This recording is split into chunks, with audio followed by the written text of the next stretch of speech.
बोलिए श्री सीताराम जी महाराज की जय। आपदाम अपहर्तारम दातारम सर्व संपदाम लोकाभिरामं श्रीरामं भूयो भूयो नमाम्यहम्। श्री गुरुवे नमः। गोस्वामी तुलसीदास जी ने जनमानस के लिए मंगल की कामना की है राम कथा के द्वारा। भगवान के 4 विग्रह हैं, नाम रूप लीला धाम। किसी संत ने पूछा क्या भगवान का नाम मंगलमय है? गोस्वामी जी ने कहा मंगलमय है। बोले मंगल भवन अमंगल हारी उमा सहित जय जपत पुरारी। भगवान शंकर जिनका पावन नाम का स्मरण करते रहते वो नाम मंगल है। तो कहा रूप भी मंगल है? बोले रूप भी मंगल है। बोले मंगल भवन अमंगल हारी उमा सहित जय जपत पुरारी। फिर गलती मंगल भवन अमंगल हारी उद्रवहु सुदशरथ अजर विहारी। महाराज दशरथ के मणि में आंगन में विहार कर रहा उनकी झांकी। तो ये रूप भी मंगलमय है भगवान का। अब किसी ने फिर कहा कि महाराज रूप मंगलमय है, नाम भी मंगलमय है, तो भगवान की कथा मंगलमय है क्या? बोले कथा भी मंगलमय है। बोले मंगल करण कलिमल हरण तुलसी कथा रघुनाथ की। हरि हरि कथा विराजत बेनी और सुनत सकल मुद मंगल देनी। भगवान की कथा भी मंगल है जो जीव का कल्याण करती। अब कहा अच्छा भैया कथा मंगल है तो क्या धाम भी मंगल होगा? बोले भगवान का धाम भी मंगलमय है। बोले यद्यपि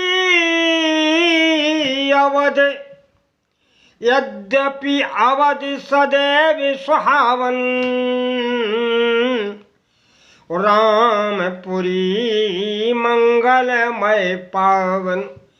भगवान का धाम सदैव ही सुहावन है लेकिन अयोध्या मंगलमय है। भगवान का धाम भी मंगलमय।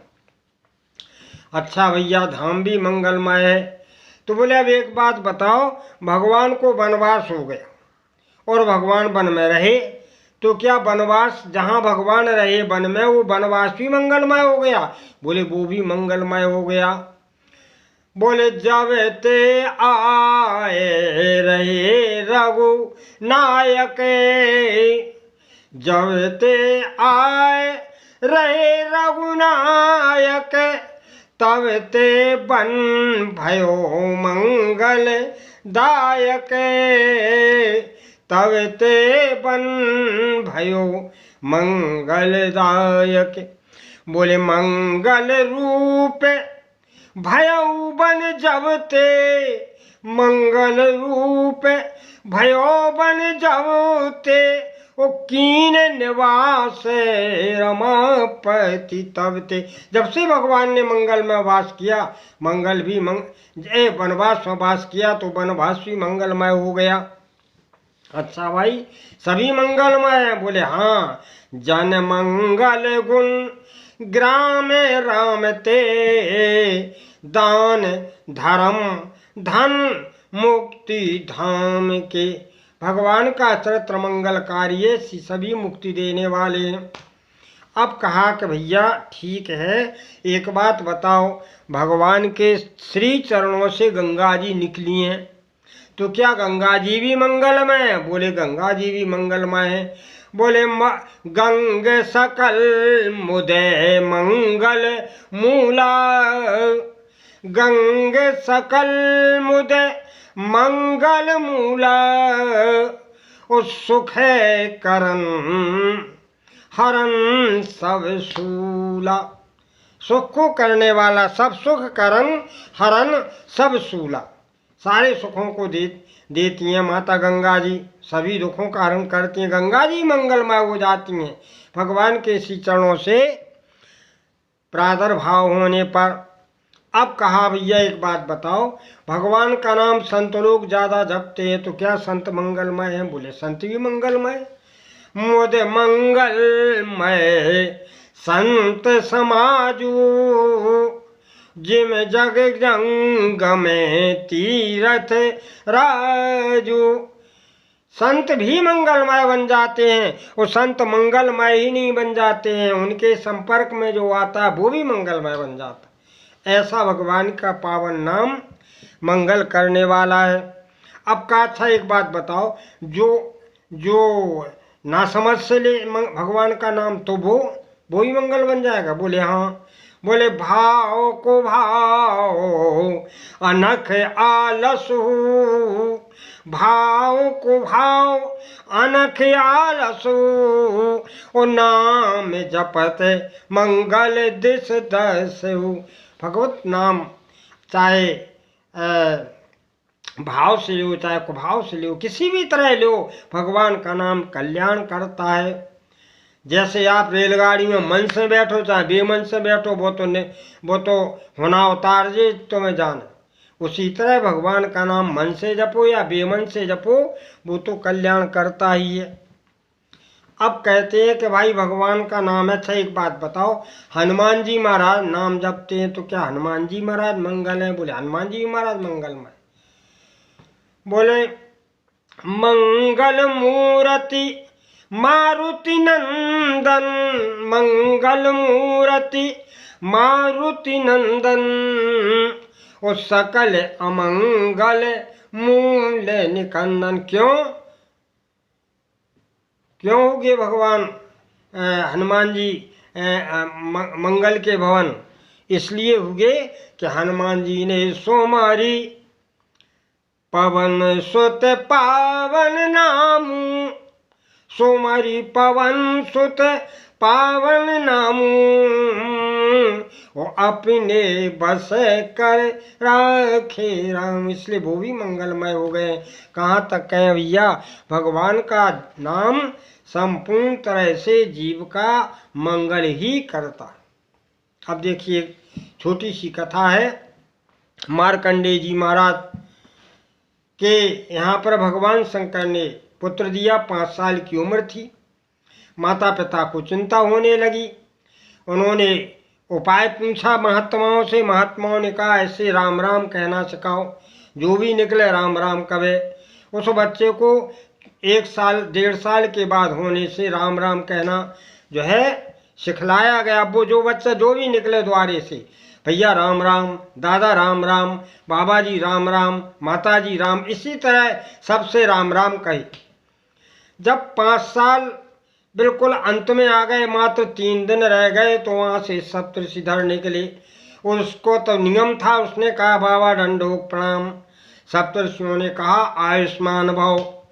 पिताजी तुरंत बोले महाराज 3 दिन रह गए, आई मैं तुम्हें कैसे पता? बोले शंकर जी ने दो। बोले देवता का दिया हुआ बालक है।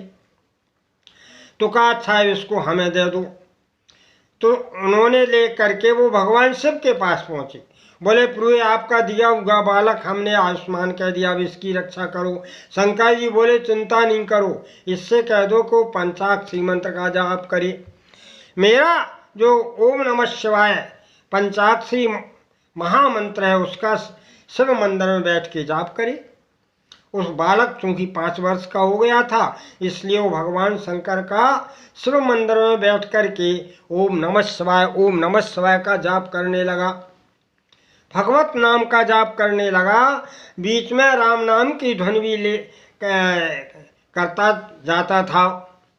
अब संध्या के समय में उस भगवान की कृपा से यमराज जी उसका दर्शन हुआ। वो डर गया और यमराज जी ने उसके प्राण जैसे लेने के लिए पास फेंका तो भगवान शंकर की पिंडी से लिपट गया और बोला पाई माम, हे भोलेनाथ बचाओ। उसी समय भगवान शंकर प्रकट हो गए और प्रकट हो गए तो यमदूतों ने कालबांस फेंक दी थर थर हाथ जोड़ के बोले, प्रभु इसे मैं लेना है, उसका हिसाब हो गया है। शंकर जी बोले, किसके हिसाब से? बोले, महाराज 5 साल की उम्र पूरी है। बोले, हमने दो तो जाए, हम अपने हिसाब से दो तो तुम्हारे हिसाब से? तो यमदूत बोले, महाराज हम तो अपने हिसाब से आए, सरकार हम आपको हिसाब नहीं जाना, तो आप अपना हिसाब बता दो। तो लिखा है विनीत जी ने, संत विनीत ने लिखा है कि एक ब्रह्मा की आयु में बीतत कल्प अनेक, और 100 ब्रह्मा बीतत बनत शंकर को दिन एक। एक ब्रह्मा की आयु में बीतत कल्प अनेक, कई कल्प बीतने, 100 कल्प बीतने पर ब्रह्मा की जो है एक दिन की आयु होती है, ऐसे 100 वर्ष ब्रह्मा की आयु से भगवान शंकर का तब एक दिन होता है। बोले, एक ब्रह्मा की आयु में बीतत कल्प अनेक, और 100 ब्रह्मा बीतत बनत शंकर को दिन एक। ऐसे दिन के मास गण और मासों के पुनि वर्ष, ऐसे 5 वर्ष है बालक रहे सहर्ष। भगवान शंकर ने अपनी उम्र से दे दी। वो मार्कंडेय जी आज भी चिरंजीवी हैं, उनका महाप्रलय में भी नाश नहीं होता। ये भगवान के नाम की महिमा है सज्जनों। ये भगवान के नाम का जो गुणगान करते हैं वो संसार सागर से आसानी से तर जाते हैं और जीवन में सभी सुखों का भोग करते। इसी के साथ वाणी का विराम। बोलिए आनंद कंद भगवान की जय।